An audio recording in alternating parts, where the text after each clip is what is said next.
So ask your question now. I did, and I asked it. Ask it again. Ask it again. Abraham, when there are lovely people in my life that behave in different ways, how do I just notice the best of them? Yes, that's the question. Yes. That's the question. By practicing the best of you, whether the best of them is showing up or not. By not needing the best of them to create the best of you. By not being so conditional that the best of you can't show up unless it's the best of them. By not turning all of your power over to their behavior. Right. By loving the way you feel. Esther, she's so addicted to this little notebook that she's got. She bought a big stack of them, and she can just hardly wait. And she has a place in her house where that notebook sits there on the table, and it's a new segment, so she just goes and sits there and writes, not to fix the next segment, because of the pleasure that these words generate in her here and now. You get addicted to alignment. You get addicted to being in sync with who you are. You get addicted to that good feeling in your belly, that feeling of love and appreciation, and most of all to that feeling of clarity. And so when you find yourself standing stable in an atmosphere where you used to not stand stable, pretty soon you can't even remember not being stable. And then other people's behavior is a non-issue to you, because you don't create their reality, you create your reality. And then sometimes your powerful positive stance, because when you hook up with your inner being and you're part of that point of attraction, now the probability of evoking from them more of that is millions of times more likely than if you don't do that. You're going to begin to feel like the entire universe is revolving around you, because it is. And when you sync up with your inner being, it becomes so obvious. What Esther's saying to herself when she has moments like you're describing, and she has them from time to time, what Esther's saying to herself is, I don't know why I ever freak out, because I know for sure that things always work out for me. They always work out, so why do I put myself and others through the freak out period? Well, pretty soon you won't, because you will have asked that question enough time. Well, I do it because I wasn't prepared for the segment. When you're little, if a train runs over your toe and cuts it off, you're going to have a special relationship with trains. And you might have a harder time feeling positive about all the other little children are jumping up and down when the train comes. Not so much anymore. Esther took her grandchildren to ride the train, and they said, oh, it's a train. How far are we going? And then when they got there, they said, Grandma, is this what we came all the way on the train for? In other words, the train doesn't excite.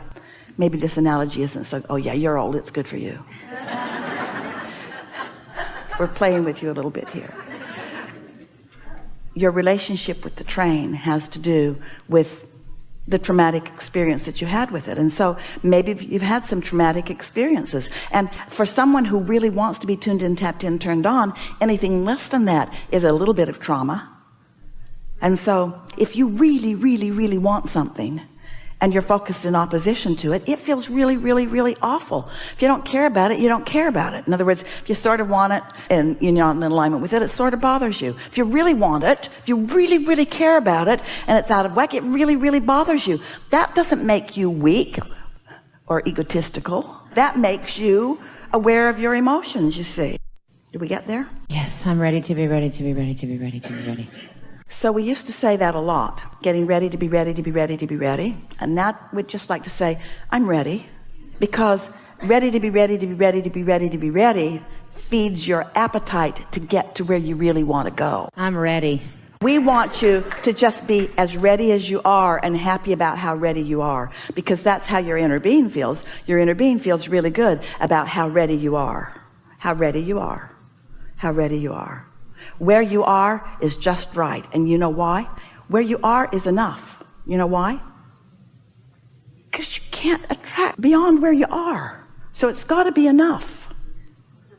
Do you get that? It's got to be okay where you are, because you can't be other than where you are. And because your inner being is never judging you about being in a wrong place. So when you're unhappy about where you are, you know what the problem is? You're crossways of your inner being, who never ever says you're not where you're supposed to be. Did you get that? Here's another piece to this. You're right here where you can hear this, because we can feel you. You've come right along, because we've been talking about what you already know, and then we talk about what you already know, so you're right up to speed. Every one of you, you are knowing what we are knowing right now about this. So let's take it just one step further so that you can really feel benefit moving forward out of this day. A friend earlier talked about there's this perspective and this perspective and this perspective, and we teased and we said there are endless perspectives. So let's talk about some perspectives here. Just a really clean, clear, easy way for you to approach this moment in time, this moment in time, this moment in time. You can be observing or considering a condition or an outcome, like a person, a bank account number, the condition of your house or relationship. You can be considering that aspect of life. And it's logical to be in a physical human body with your senses that you would do that. You can also be considering your vibrational relationship with your inner being right now. So if you start getting in the habit of tending to your vibrational reality rather than your manifested reality, can you feel the difference? Let's say that you hear a funny sound in your car and you worry that it's getting ready to break down. So you're focused upon a condition that you're having a response to. Naturally you would. But let's say that rather than responding to conditions and letting the condition evoke your emotional response, let's say you've decided to get out ahead of everything and you've decided to take charge of your emotional response. So you're looking at your emotional response rather than letting your emotional response be a knee-jerk reaction to a condition. Can you hear this? So you hear the funny knock, knock, knock in your car, and you start to feel a soft wafting of insecurity coming over you, but you don't let it take hold. Instead you say, I have really good timing in my life and I can take care of this. You say, things always work out for me. You could even say, this has been a really stable vehicle. You could even say, everything works out well for me. You could even say, all is well here. You could say, there's nothing serious going on here. You could say, I am stable, I'm secure. And our point is that if you will stay there and focus there until you really feel that, till you really feel that, then the outcome will please you.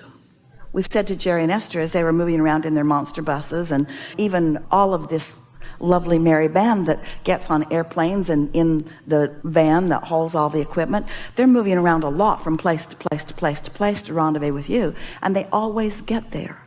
They always get there, and everything always turns out wonderful. And it isn't that there are not things that they have to deal with, but things always do turn out. And when you decide to know that, and you decide to acknowledge that, and you decide to let that be the dominant vibration that you're offering, then the current condition becomes less and less of a significant factor in your life experience. And that is such an important thing for this reason. Do you know what the predominant culprit, which is a hindrance to you getting what you want, is? Do you know what the culprit or the hindrance to the more that you're asking for, do you know what it is? It's what is. Because what is in a state of becoming more all the time.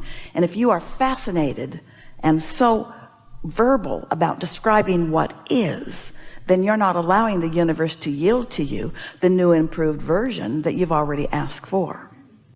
So what step 5 really is standing in this place of understanding that it's always going to be changing, and it's always going to be more, and that the vibrational version is always an improved version of what is.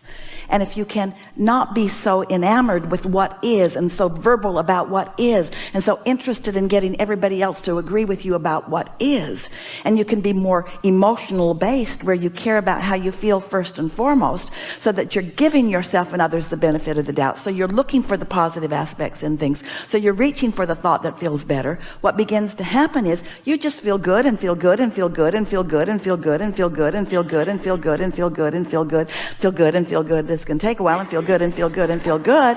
And others look at you and they say, why do you feel so good all the time? And you say, because I decided to. And that twists their brain into a knot. What do you mean? I've decided to feel good too, but something went wrong with my car and I had a fight with my lover and you say, oh, I'm way past that. I don't let the details of my current life mess up where I'm going. This is a really good time for a segment of refreshment.